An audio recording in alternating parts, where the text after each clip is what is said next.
Hello everyone, good to see you all back. Welcome to day 16 of CTET paper 2 practice. नया दिन, नई learning और नए confidence के साथ let's start and give our best.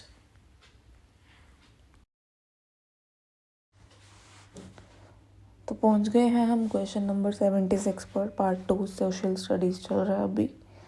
76 में लिखा है दो स्टेटमेंट्स गलत दी हुई हैं, आपको वो आइडेंटिफाई करनी है।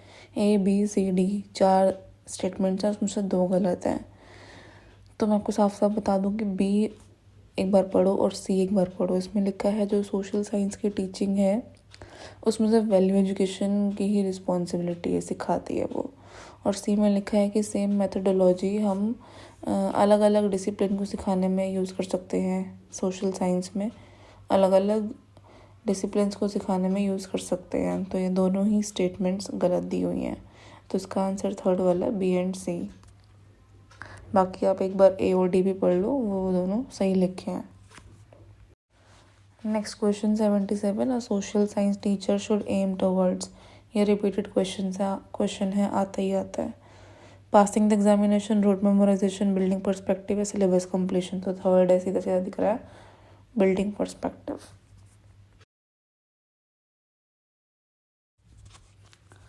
Question number 78, which of the following approaches have been considered while developing social and political life textbook?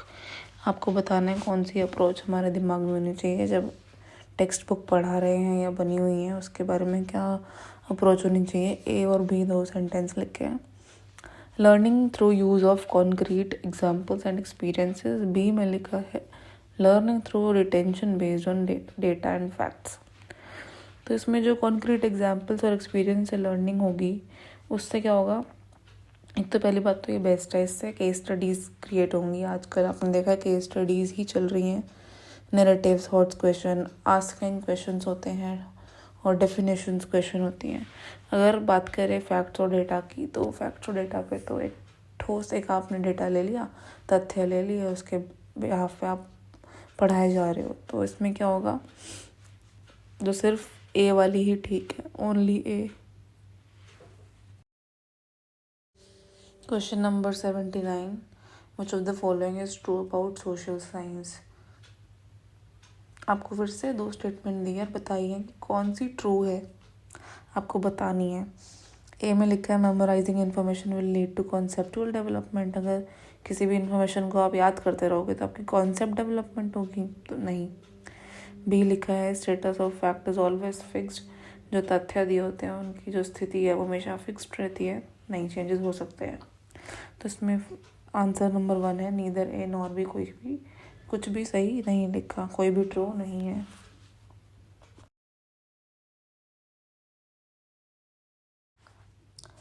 Next question 80, the best practice for sensitising students toward wild life conservation would be.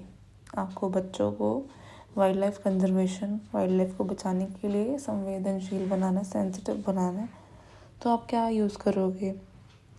4 बातें लिखी हैं इसमें। First में लिखा है pledge दिलवाओगे कि आप animal based product नहीं खरीदोगे। सेकंड में उनको रीड करवाओगे कि ये पॉलिसी है, ये लॉज है। थर्ड में उनको उनको प्ले कराओगे वाइल्ड लाइफ कंजर्वेशन पे, जो कि पॉसिबल नहीं है क्योंकि एनिमल्स कैसे बनेंगे बच्चे, है ना। और फोर्थ है observing wild life Weeknd the school. आप वाइल्ड लाइफ लेके जाओगे हफ्ते में एक बार, ठीक है। तो ये तो 3 चीज़ें पॉसिबल नहीं है जो है सेकंड, थर्ड और फोर्थ। आप फर्स्ट जरूर करा सकते हो जिससे बच्चे सेंसिटिव बने कि वो एनिमल बेस्ड प्रोडक्ट नहीं खरीदेंगे। तो इसका आंसर है 1। और इससे क्या होगा कि जैसे बच्चों को ये करने से जो सप्लाई है वाइल्ड लाइफ की, सपोज बच्चे अगर प्लेज लेते हैं, घर में बताते हैं चीज़, वो आगे जाके फॉलो करते हैं वो चीज़, तो सप्लाई भी कम हो जाएगी एनिमल प्रोडक्ट्स की, तो उन्हें मारना भी कम हो जाएगा, हंटिंग भी कम हो जाएगी। इसी चक्कर से आप ये फर्स्ट करवा सकते हो, ठीक है। Next question 81, what is the main purpose of an open book evaluation. Open book evaluation का क्या पर्पस है, तो इसमें है, फर्स्ट में लिखा है students can answer exactly according to the textbook. Exactly जो टेक्स्ट बुक में लिखा है वही आंसर करें। सेकंड में लिखा है students need not feel the burden to rote memorise all facts and details. बच्चों को बर्डन ना लगे पढ़ने में, जितनी भी उन्होंने बातें पढ़ी हैं डिटेल में पढ़ी है उन्हें बर्डन ना लगे याद करने में। थर्ड में है teachers need not undergo extra pressure to frame new questions. Teacher को कोई प्रॉब्लम ना आए, उसको बिल्कुल सही रहे, उसको कोई प्रेशर ना हो नए क्वेश्चन बनाने का, इसलिए ओपन बुक कर देते हैं। फोर्थ में लिखा है students need not read extra books. Students को एक्स्ट्रा बुक्स पढ़ने की ज़रूरत ही नहीं है। तो इसमें जो है सेकंड वाला बिल्कुल ठीक लिखा है कि बच्चों को बर्डन फील होता है इसलिए ओपन बुक इवैल्यूएशन बनाया गया है, तो इसका आंसर सेकंड है।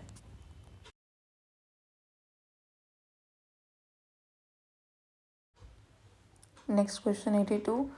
Imagine you have inherited a kingdom. How would you make your kingdom stable and prosperous? In context of the above question, as a teacher, which skill would you emphasize upon while assessing the students? आपको imagine करिए आपको विरासत में एक राज्य मिला है, आप उसको कैसे स्टेबल रखोगे, कैसे प्रॉस्परस रखोगे कि वहाँ पे पैसे वेल्थ उसकी बनी रहे, पैसा आता जाता रहे। तो ये टीचर ने क्वेश्चन पूछा है, तो वो क्या एम्फसाइज करना चाहती है बच्चों में, क्या देखना चाहती है कि फर्स्ट एबिलिटी टू रीज़न, बच्चों की रीजनिंग देखना चाहती है। सेकंड है कंपेयर करना चाहती है एक्सपीरियंसेस। थर्ड है एनालाइज कर मतलब देखना चाहते हैं कि बच्चे कितना एनालाइज करते हैं, एबिलिटी क्या है बच्चों को एनालाइज करने की। फोर्थ है infer and extrapolate from situation, कि बच्चे जाएंगे पूछेंगे सोचेंगे और इसके थोड़ी सिचुएशन से बाहर निकल के सोचेंगे। तो इसमें देखो जो भी है ये बच्चे जो होंगे सिचुएशन से बाहर निकल कर सोचेंगे, ठीक है। सच टूल्स हेल्प टू डिटरमाइन। अब यहाँ पे ऐसी चीज़ें क्या करती हैं, बच्चों की लर्निंग पे इफ़ेक्ट डालती हैं। वो कैसे स्टोरी बनाते हैं, नरेट कैसे करते हैं, उस सिचुएशन को कैसे डील करते हैं, लिंक कैसे करते हैं कॉन्सेप्ट को, वो चीज़ दिखाती है। तो इसमें आएगा फोर्थ वाला।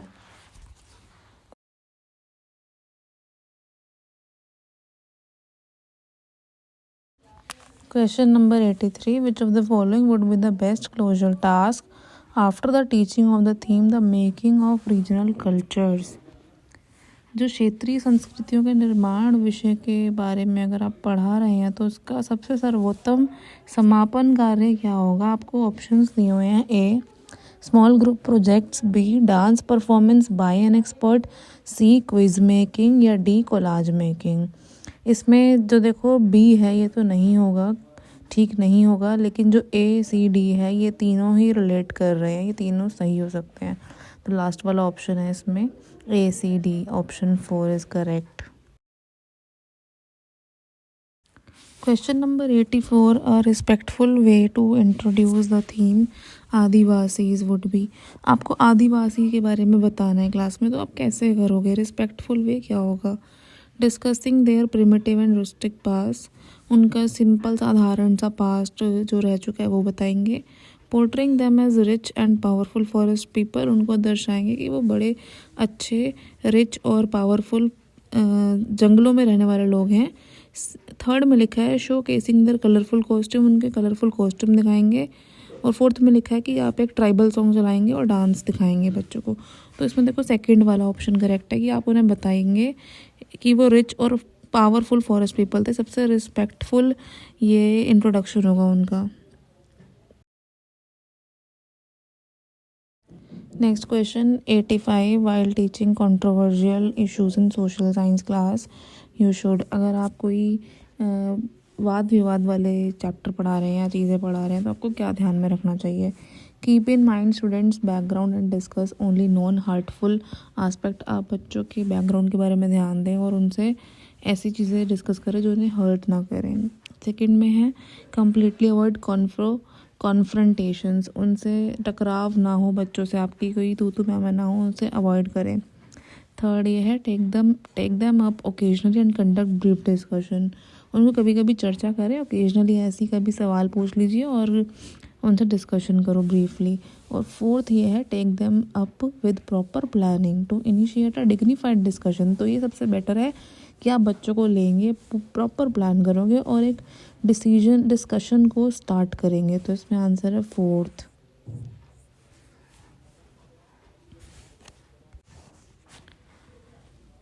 Question number 86, the teaching of social and political life should focus on. आप सामाजिक और राजनीतिक ज्ञान दे रहे हैं बच्चों को, तो वो किस पे फोकस करना चाहिए, ठीक है। तो ए और बी लिखे हैं, तो उसमें से बताने हैं कि स्टडी ऑफ पॉलिटिकल इंस्टीट्यूशन, दोनों ठीक लिखे कि आप राजनीतिक संस्थाओं की स्टडी करवाएं, और बी में लिखा है कि स्टडी ऑफ बेसिक प्रिंसिपल्स, मूल सिद्धांतों की भी स्टडी कराएं। तो इसमें दोनों ही बातें ठीक लिखी है, तो इसका आंसर है 4th, A and B. Next question है 87, the writings of the following can not be attributed as a primary source. इनमें से किन लोगों की राइटिंग जो है वो प्राइमरी सोर्स नहीं है, प्राथमिक स्रोत नहीं है। इसमें इसका आंसर है मुजफ्फर आलम की जो राइटिंग्स हैं ये एक प्राथमिक सोर्स नहीं है। Next question 88, while planning a small group activity with students, which of the following should be emphasized। आप एक छोटी सी गतिविधि करवाना चाहते हैं, उसकी योजना आप बना रहे हैं, तो इनमें से कौन से पॉइंट्स पे आप ध्यान देंगे। ए में लिखा है to create a challenging task, एक चुनौतीपूर्ण भरा कार्य बनाए उसको। बी में लिखा है to teach students to work together, छात्रों को एक साथ मिलकर काम करने का आप सीखते हैं। सी में लिखा है टू सेलेक्ट ग्रुप्स थॉटफुली, समूहों का चयन सोच समझ कर करें। और डी में लिखा है कार्य कंप्लीशन ऑफ टास्क, कार्य को पूरा करें। तो इनमें से आपका ध्यान किस किस बातों पे होना चाहिए। इनमें से आपका ध्यान ए बी सी तीनों पे होना चाहिए। डी पर नहीं होना चाहिए कि चलो फटाफट काम ख़त्म करें, ऐसा नहीं।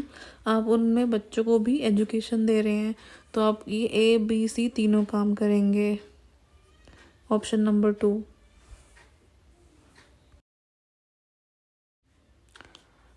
Question number 89, which of the following statements are true about the study of social science. सामाजिक ज्ञान जो पढ़ते हैं बच्चे, सामाजिक विज्ञान, उसके बारे में कौन से कथन सत्य हैं। ए लिखा है helps in systematic analysis of issue, ये मुद्दों को व्यवस्थित विश्लेषण करने में मदद करता है। बी लिखा है students will grow up and find out for themselves, छात्र बड़े होकर स्वयं का पता लगा लेंगे कि वो कैसे हैं, तो ये बात तो गलत लग रही है। सी लिखा है focus should be on subject details rather than understanding, बस सब्जेक्ट पर ध्यान है, अंडरस्टैंडिंग बिल्कुल भी नहीं है, तो ये भी गलत लिखी है। डी लिखा है building sensitivity and curiosity as much as providing information, ये हमें जानकारी प्रदान करता है, संवेदनशील बनाता है, ठीक है। तो ए और डी वाला बिल्कुल ठीक बातें लिखी हैं। ए एंड डी का ऑप्शन नंबर 3 दिया हुआ है, तो ये करेक्ट है।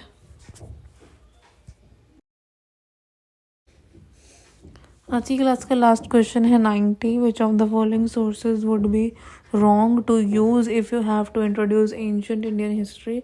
अगर आपको एंशियंट यानी कि प्राचीन वस्तुओं का परिचय देना है, बहुत पुरानी चीज़ों का परिचय देना है इतिहास की, तो आप कौन सी चीज़ों को यूज़ करेंगे और इसमें से कौन सी गलत लिखी है वो बतानी है।